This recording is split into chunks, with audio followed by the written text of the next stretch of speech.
Hello. I've just finished up with making, with week 2 of my Fermenting Foods 101 course. It's a 4-week course, and we've just made some delicious things. What have we made? I thought I would share one of the recipes with you today. So we made some brined garlic with some mustard seeds and rosemary. Delicious. You could crush up the garlic and put it into a salad dressing. You could use a little bit of the fermented brine as well as a beautiful support to your gut health as well. And how else would I use this? You could crush up the garlic and use it in your marinades and things like that as well.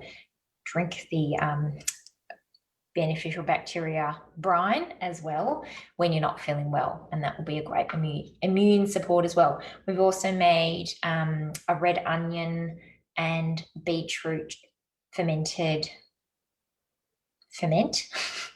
And what I wanted to show you tonight was the pineapple salsa that we made this evening as well. It smells delicious. It's going to be it's a short ferment, so it's only going to ferment for 6 to 12 hours. It will ferment overnight, and I'll check it in the morning. But because it's a fruit, it is a shorter ferment. So I thought I would share, because quite a few of you have reached out to me and said, what's your recipe?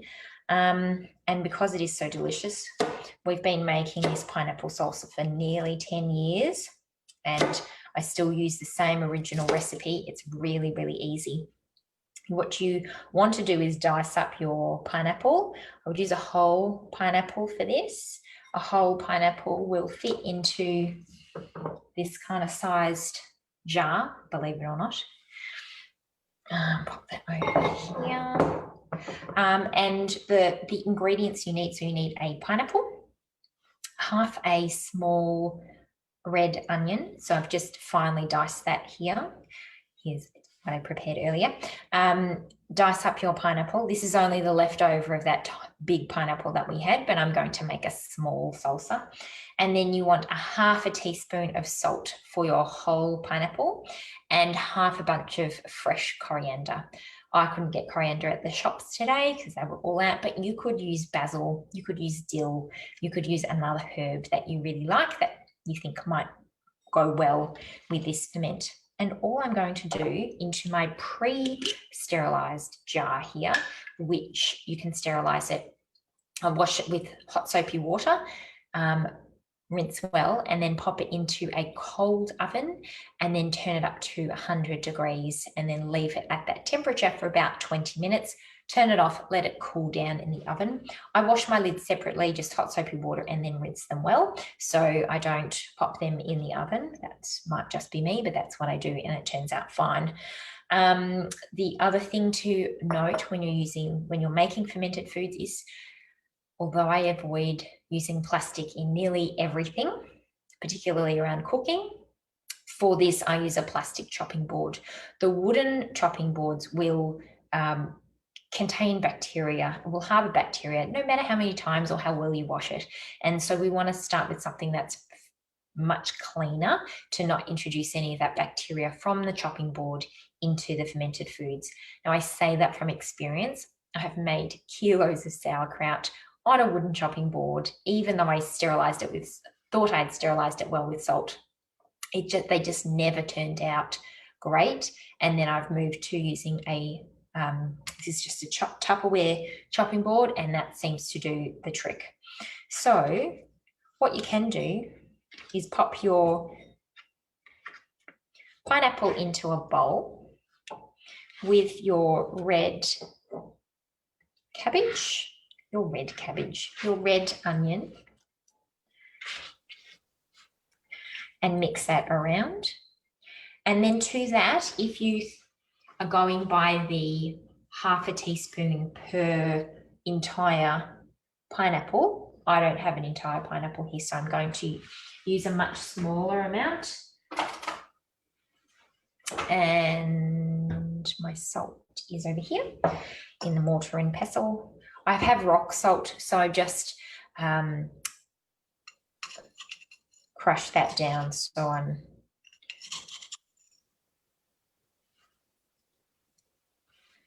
don't have big grains of salt in my salsa. And then you would also here, you would add your beautiful chopped coriander too. So you can mix that round, make sure the salt is all mixed around in this recipe. You could even add a bit of beetroot. I might add a bit of chopped beetroot to this, finely dice it. This will be a different recipe. But yeah, again, the 3 ingredients. You could also add cabbage to this and make it more of a sauerkraut salsa, but other flavors, if you wanted it, if you like your spicy, you could add jalapeno pepper, you could add a capsicum, other chilies. It just depends on what you like, and that's the benefit of fermenting the food yourself. You can decide what flavors you want in there too. So I'm doing really thin strips of the beetroot, and then I'll just chop that up a bit more. So this will add a little bit of crunch to the pineapple salsa. But again, so 1 whole pineapple, you want to cut off all of the skin. And because the chemical compound bromelain is in highest concentrations in the core of the pineapple, make sure you chop up the core. You might want to chop it up a bit more finely, but you don't taste the difference in this salsa. And again, it adds a bit of crunch. It's all delicious. And you can add that in, and it then supports your immune system even more than just a plain fermented salsa. So I'm just going to mix that in. And then this pineapple wasn't very juicy, but I don't know if you can see here, there's a lot of juice here all the way up to the top. So what I've done is popped the pineapple into my jar and then squished it down.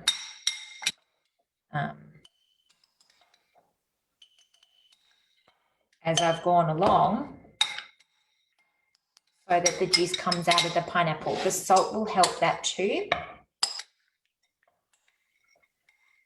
Some people use like a fermenting or jarring, I don't know if it's called a canning funnel or a wide-mouthed funnel to be able to get everything in the jar easier.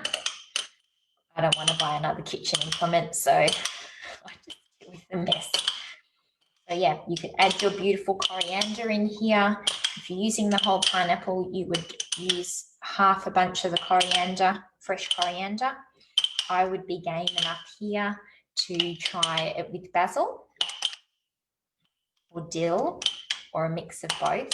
I know that strawberries go well with basil, so that's why I would be game to try that. But you can see that I'm just squishing and turning to get all that juice out, and you might be able to see there's a bit of juice in there now. So just want to keep doing that until the juice covers the top of the pineapple.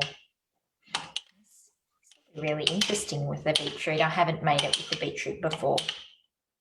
But what happens even in this short time of fermenting, the 6 to 12 hours, is that you'll see that there'll be bubbles, little bit of bubbles rising from the bottom, and that's the bacteria that are found on the vegetables, on the skin of the beetroot. I don't tend to peel my vegetables at all, but particularly when fermenting, the beneficial bacteria are there that help get the ferment going, that wild bacteria. And then it has a bit of a tang to it, not a very strong tang, not like a fermented cucumber pickle that is fermented for a few more days, but that is ready to go. You could add a bit of garlic in here. I've got a bit of, I've got a lemon here, so I'm going to squeeze a bit of lemon juice into this recipe as well. You could add some lime, a couple of tablespoons of lime juice to the whole pineapple. I'm just going to add a bit there too. It smells really good. And you always do want to try and pick the right size jar for your ferment as well. So this jar here is a little bit small, but it was one of the smallest ones that I could find to just use up this leftover. The sweeter your pineapple is to begin with, the sweeter this will be. It's not going to get sweeter in the jar. So just keep that in mind. You want to use a ripe one. Or you could use a less ripe one if you're going to be going for those savoury type flavours with your chilies, chili and capsicum in there. But I have nearly squished out enough juice in here to cover the fruit. So what I'm going to do is put the lid on.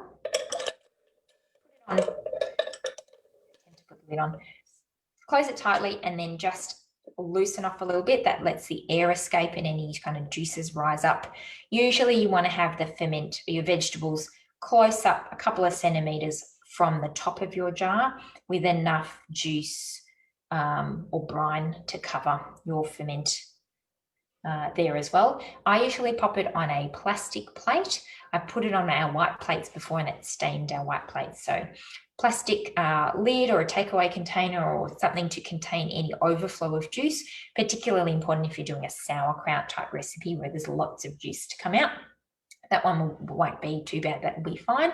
I'm going to leave it until 9 o'clock tomorrow morning and then have a smell, see if I'm happy with that, then close the lid tightly, and then I will pop it in the fridge where that will slow down the fermenting process quite considerably. So it will continue to ferment slowly in the fridge, but very slowly. And that will last, this jar of pineapple salsa lasts about a week in our house so far. This is my second batch in 2 weeks. Actually, third batch in 2 weeks. That's because it's so delicious, but it will last, a year or longer in your fridge if you're not eating it, and the flavors will develop with time. So it will be really, really delicious. And the way to enjoy this, it might be on the side of a cooked breakfast or a cooked, a meal. It could be tossed through a salad, but start slowly if you haven't fermented before. Small amounts, because it can tend to create some gastrointestinal symptoms. So we want to just start slowly and allow our body to get used to these delicious flavors, and then go from there. So I hope you've enjoyed that little sneak peek into our fermented food course and a recipe. I'm just going to see if I can jump onto Facebook here. Just to see if there's any comments. But if you have any comments, if you have started fermenting food recently or you've been doing it for years, I would love to hear how you've been going. If you have any comments or questions, hi Roz, how you doing? And if you want to know more about our fermented food, our Thrive Fermenting Food 101 course, then send me a message. We're ongoing for the next couple of weeks and videos are available, and a beautiful recipe book as well with all the shopping lists that you need for each week to support you in your fermenting food journey. So that's it for me for now. I hope you have a wonderful rest of your Wednesday evening or morning or day, whatever it is, wherever you are in the world. And I will see you on the next video. Bye for now.